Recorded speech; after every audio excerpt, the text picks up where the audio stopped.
So day 88 was my first run in the garden. Half term was last week, and it was the usual juggle. Let's just call it that. Working, kids, fun, rest, trying to do it all essentially. And this was the first day where Matt had to leave super early. I also feel really committed to the habit. So I don't want to shortchange myself. And yes, I could have taken my kids to the park and been that mum running up and down. But my kids are just a bit like, I mean, if they want me, I have started locking the bathroom door actually, because it doesn't matter what's happening.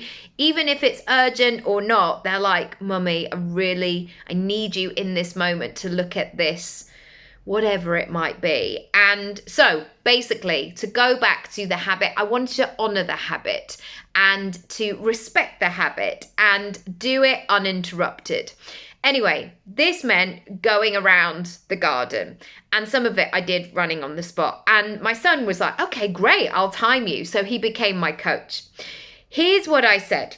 As parents, there are so many opportunities to feel guilty. However, what if it could be a win-win situation? Yes, these kids don't have these 15 minutes with me until today, but to be honest, they are usually engrossed in a telly program anyway. So true. I run in the morning and they're usually eating their breakfast with Matt, and yes, they do have the telly on in the morning. But hopefully, me doing this daily habit will mean many more years with me in a healthy, vibrant, joyful state. Plus, they get a courtside view of watching their mum show up every day, even when she doesn't want to, and that strikes up so much conversation. My kids are huge talkers. They love a chat about everything. And they are big questioners as well. And one of the things that is coming up for one of them at the moment is, why do we have to go to school 5 days a week and we only have 2 days off at the weekend? Absolute fair point here.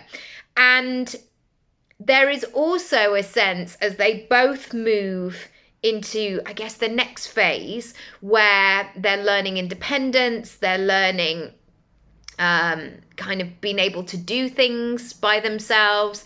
They're having to be more organized because school requires a different level of that.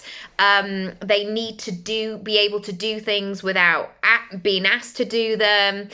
And that, of course, has some resistance sometimes. It's way easier if somebody else could just make the whole thing easier for them, or just do it for them. That would be lovely too. And they see me day in, day out, going out and doing it. They've watched me leave the house in the snow, in really cold temperatures, in the rain, when I'm tired, when all of it. And also the days where I felt really good about it.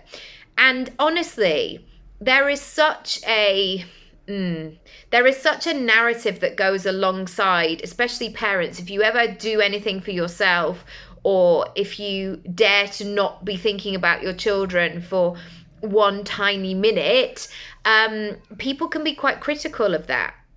And yeah, there's a lot caught up in that. But I also feel that you don't need to be with your children to teach them stuff.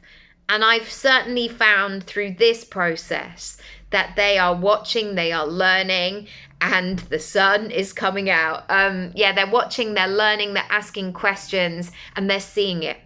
That is really interesting, really interesting. What does that bring up for you? I would love to know. Let me know, and I'll see you tomorrow for day 89.